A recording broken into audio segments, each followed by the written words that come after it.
फिर से आपका अपना YouTube चैनल स्टडी एनीबॉडी में आपका स्वागत है। आज हम इस वीडियो में क्लास 11th क्लास की हिस्ट्री के फर्स्ट चैप्टर के अंतर्गत जो भी महत्वपूर्ण प्रश्न बन रहा था वो इस वीडियो में कवर किया गया है। वीडियो को जो है शुरू से लेकर अंत तक देखना है। अगर अभी तक हमारे चैनल को सब्सक्राइब नहीं किए हैं तो सब्सक्राइब कर दे, साथ के साथ बेल आइकन भी दबा दे जिससे आपको नोटिफिकेशन भी ऑन टाइम मिल जाए। पहले हम बात करेंगे एक अंक वाले प्रश्न के बारे में, जो कि इस चैप्टर से जो भी महत्वपूर्ण प्रश्न है जो एग्जाम्स में पूछे जाते हैं वैसे ही प्रश्न के बारे में इस वीडियो में बताया गया है। तो एक अंक में किस तरह से प्रश्न पूछे जा सकते हैं। पहला प्रश्न है जीन्स क्या है, या फिर जीन्स का अर्थ क्या होता है, या फिर जीन्स आप क्या समझते हैं। इस तरह से प्रश्न पूछे जाते हैं। तो इसका आंसर एक अंक में है, तो आपको ज़्यादा से ज़्यादा कोशिश कीजिए कि एक ही लाइन में आपको उत्तर देना है या फिर एक शब्द में। ठीक है, तो जीन्स का अर्थ क्या होता है, वंश होता है। ठीक है, आपको यही बताना है कि जीन्स का अर्थ क्या होता है, वंश होता है। तो ये पहला हो जाएगा। दूसरा क्वेश्चन है होमिनाइडो का उदय कब हुआ। होमिनाइडो का उदय 2,40,000 वर्ष पूर्व हुआ था। इसका आंसर हो जाएगा। ठीक है, तीसरा प्रश्न है होमिनिडो का उदय कब हुआ था। इस तरह से प्रश्न पूछे जाते हैं। होमिनिडो का उदय कब हुआ था। होमिनिडो का उदय 56 लाख वर्ष पूर्व हुआ था। ठीक है, चौथा प्रश्न है अल्टमीरा का गुफा कब खोजा गया था। अल्टमीरा का गुफा जो है 1869 में खोजा गया था। ठीक है, हाँ। पांचवा प्रश्न है अल्टमीरा का गुफा कहाँ पे स्थित है या फिर कहाँ पे है। कुछ इस तरह से प्रश्न आते हैं। तो अल्टमीरा का गुफा कहाँ स्थित है, स्पेन में है। ठीक है, छठा प्रश्न है, मैं इसमें आपको कोशिश करना है कि ये प्रश्न का उत्तर जो है आप अपने कॉपी में लिख ले, नोट कर ले या फिर स्क्रीनशॉट ले ले। आदिकालीन मानव चित्र पर किस प्रकार रंग प्राप्त करते थे। आदिकालीन जब उस समय कला जब चित्र बनाते थे तो उस पर रंग किस प्रकार भरा जाता था या कैसे भरते थे उसमें, ये बताना है। तो आदिकालीन या फिर आदि मानव जो है चित्र भरने के लिए जो है पेस्ट का प्रयोग करते थे। किस चीज़ का, पेस्ट, जिसको हम लय भी कह सकते हैं।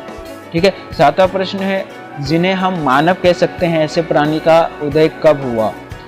मतलब कि यह पूछा है कि ऐसे मानव जिसे हम जिन्हें मानव कह सकते हैं ऐसे प्राणी का उदय कब हुआ था। तो ऐसे प्राणी का उदय जो है कब हुआ था, 56 लाख वर्ष पूर्व हुआ था। ठीक है, आठवां प्रश्न है जिन्हें हम आधुनिक मानव कह सकते हैं। उसने पिछले क्वेश्चन में पूछा गया था सिर्फ मानव। ठीक है, अब ये पूछा आधुनिक मानव, यानी कि अभी के जो मानव है आधुनिक मानव जिन्हें हम कह सकते हैं ऐसे प्राणी का कब उदय हुआ। तो ये जो है 1,60,000 वर्ष पूर्व हुआ था। इसे आधुनिक मानव हम कह सकते थे। ठीक है, तो ये एक अंक वाले प्रश्न थे। दूसरा जो है 2 अंक में प्रश्न पूछे जाते हैं या फिर 3 अंक में पूछे जाते हैं। ठीक है, वैसे प्रश्न किस प्रकार से पूछते हैं। पहला आता है जैसे कि जीवाश्म से पूछ लेंगे। जीवाश्म से आप क्या तात्पर्य है। जीवाश्म से कहते हैं कि किसी आपदा के कारण जो है बहुत लाखों वर्ष पूर्व जो है आपदा के कारण वो पेड़ पौधे जीव जंतु जो है उस आपदा के चपेट में आकर वो उसमें दब जाते हैं और उसका अवशेष जो है पत्थरों पे छाप पड़ जाता है या फिर उसमें समा जाते हैं। तो वहाँ से हमें अवशेष मिलता है जिसे हम जीवाश्म कह सकते हैं। ठीक है, तो इस तरह से आपको डिस्क्राइब कर देना है। आपके एनसीईआरटी के बुक में भी अच्छी तरह से लिखा हुआ है, आप वहाँ से भी, या फिर हमारा जो प्रीवियस जो वीडियो जो था 2 पार्ट बनाया गया है इस चैप्टर का, फर्स्ट चैप्टर का, आप वो भी देख सकते हो। आपको डिस्क्रिप्शन या फिर ऑन द टॉप ऑफ आपको लिंक मिलेगा, आप वहाँ से जाकर देख सकते हैं। दूसरा प्रश्न पूछ लेते हैं प्रजाति या फिर स्पीसीज क्या होता है। प्रजाति स्पीसीज किससे कहते हैं। प्रजाति यानी कि नर और मादा होते हैं। ठीक है, जो नर और मादा युग्मक होते हैं ये दोनों जो है मिलकर एक नए संतान का पैदा करते हैं और उसे अपने संतान, कुछ इस तरह से आपको लिखना है। ठीक है, ये 2 अंक में पूछते हैं। ज़्यादा से ज़्यादा कोशिश करें 2 पॉइंट में या फिर ज़्यादा से ज़्यादा 4 लाइनों में आप इसको समाप्त कर दें। 2 अंक का है। ठीक है, तीसरा प्रश्न है आधुनिक मानव की किस मॉडल में रखा गया था। आधुनिक मानव को जो है किस मॉडल में रखा गया था, इसमें 2 मॉडल बताया गया था। ठीक है, इसको जो आधुनिक मानव को जो है कौन से प्रतिस्थापन मॉडल में रखा गया था। ठीक है, क्यों रखा गया था। प्रतिस्थापन मॉडल क्या होता है, इस मॉडल में जो है जन्म तो व्यक्ति का जन्म एक स्थान पर होता है लेकिन वो अपना गुजारा वर्ष करने के लिए दूसरे स्थान पर चले जाते हैं, यानी कि प्रतिस्थापन हो रहा है, एक स्थान से दूसरे स्थान जा रहे हैं। ठीक है, जिन्हें हम प्रतिस्थापन कह सकते हैं। तो इसी के कारण जो है इसमें आधुनिक मानव को जो है किसमें रखा गया, प्रतिस्थापन मॉडल में रखा गया है। ठीक है, तीसरा प्रश्न हो जाएगा। चौथा प्रश्न है होमिनाइडो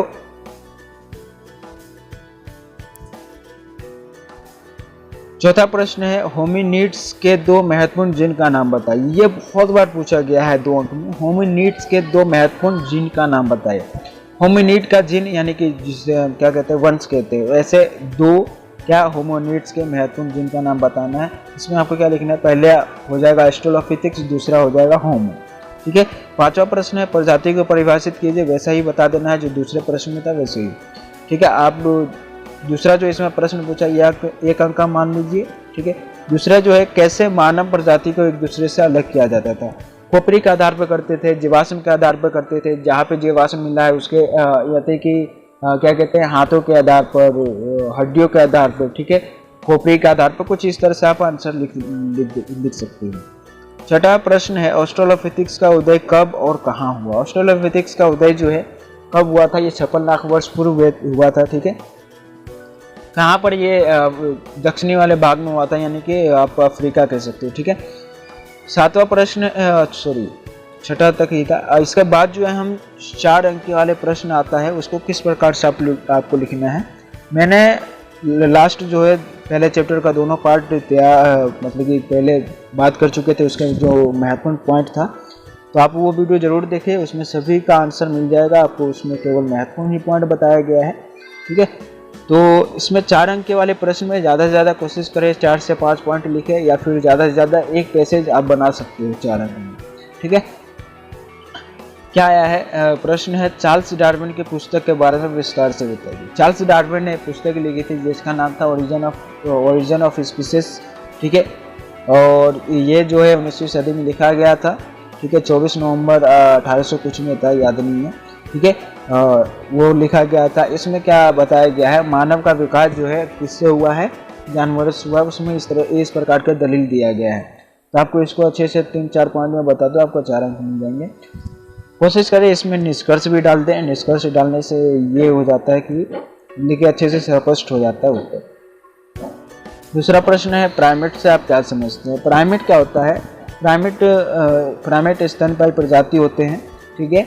उसकी विशेषता के बारे में बता दीजिए। ये 9 महीने को मतलब कि पेट में पालते हैं, फिर उसका पालन पोषण, इस तरह से आपको इसमें विशेषता बताना है। तीसरा प्रश्न है होमिनाइडो और होमिनिडो की विशेषता बताइए। ये दोनों का विशेषता पूछा है, ना कि अंतर में होगा, यानी कि इसमें है उसमें नहीं है। ठीक है। इस प्रकार से अंतर होता है, लेकिन इसमें विशेषता पूछा है। पहले बता दो कि होमिनाइडो के बारे में क्या है, ठीक है, उसकी क्या क्या विशेषता है, फिर दूसरे साइड बता दो, नीचे बता दो होमिनिडो के बारे में। ठीक है। इस प्रकार से विशेषता बता दो। ये मैं पिछले वीडियो में कवर कर चुका हूँ, आप उसमें महत्वपूर्ण पॉइंट वाले वीडियो में आप देख सकते हो। चौथा प्रश्न है ऑस्ट्रेलोपिथिकस और होमो में अंतर स्पष्ट कीजिए। इसमें अंतर स्पष्ट आया है, तो आपको जो है एक साइड में आपको ऑस्ट्रेलोपिथिकस लिखना है, दूसरी साइड होमो लिखना है, फिर उसके अंतर के बारे में बता देना। 5वां प्रश्न है होमो क्या है, इसे कितने श्रेणी में बांटा गया है। होमो का अर्थ क्या होता है, आदमी होता है, लेकिन हालांकि इंडिया में जो है आदमी का मतलब होता है कि भाई पुरुष। ठीक है। लेकिन इसमें क्या मतलब कि स्त्री और पुरुष दोनों शामिल होते हैं। होमो का अर्थ जो बताया गया है, और इसे कितने श्रेणी में बांटा गया है, 3 श्रेणी में बांटा गया है, होमो हेविलियस, होमो इरेक्टस और होमो सेपियंस। ठीक है। आपको इसको इस तरह से आपको डिटेल में बता देना है। 6वां प्रश्न है आदिकालीन मानव शिकार किस प्रकार से करते थे। आदिकालीन मानव जो है किस प्रकार से शिकार करते थे, किस प्रकार करते थे। अच्छा, ये इन लोगों का क्या होता था, एक गुट बना लेते थे, समूह बना लेते थे, उस प्रकार के आपको एक एनसीईआरटी के बुक में दिया होगा हाजदा जन समूह के बारे में, आपको उसके बारे में लिख दो। शिकार जो है अपने औजार से, हथियार से, इस प्रकार से आपको इसमें पॉइंट लिखना है। क्वेश्चन जो है घुमा फिरा के ही पूछा जाता है। उसके बाद आता है 8 अंक में। 8 अंक में आपको जो है डीपली बताना होता है, विस्तार से बताना होता है, और इसको कोशिश कीजिए टू द पॉइंट ही आंसर बताइए। ठीक है। जिससे आपको अंक ज़्यादा से ज़्यादा मिल सके। और इसमें निष्कर्ष डालना तो अवश्य है। निष्कर्ष डालने से आपको स्पष्ट हो जाता है इसमें आप क्या बताना चाह रहे हैं। ठीक है। तो आदि मानव, पहला प्रश्न है आदि मानव के इतिहास की जानकारी कहाँ से मिलती है। आदिकालीन मानव के इतिहास की जानकारी जो है चट्टानों से मिलती है, जीवाश्म से मिलती है। कुछ इस प्रकार से आपको लिखना है। जीवाश्म हो गया, चट्टान हो गए, वृत्तांत हो गया, कुछ इस तरह से जो है आपको इसमें पॉइंट बता देना है। ठीक है। तो इसमें आपको पूरे अंक मिलेंगे। उसके बाद जो है दूसरा पूछा है, आदिकालीन मानव भोजन किस प्रकार प्राप्त करते थे। उस समय जो है मानव अपना भोजन किस प्रकार से प्राप्त करते थे वो बताना है। सिकाही संग्राहक द्वारा, संग्राहक लिख सकते हो, ठीक है, अपमार्जन लिख सकते हो। इस प्रकार से आपको टू द पॉइंट बता देना है, ठीक है। तो ये था जो इस चैप्टर के अंतर्गत जो भी महत्वपूर्ण प्रश्न बन रहा था वो मैंने इसमें डिस्कस किया है। कोशिश कीजिए आप इसका आंसर स्वयं लिखने की कोशिश करें, ठीक है। और पेपर में मतलब ज़रूरी नहीं है कि आप किताबी लैंग्वेज लिखें, आप अपना लैंग्वेज जो समझ में आया वो लिख सकते हैं, ठीक है। बाकी मिलते हैं अगले वीडियो में, तब तक के लिए जय हिंद जय भारत। वीडियो को जो है ज़्यादा से ज़्यादा शेयर कर दे, अपने दोस्तों के पास भी भेज दे। बाकी मिलते हैं अगले वीडियो में।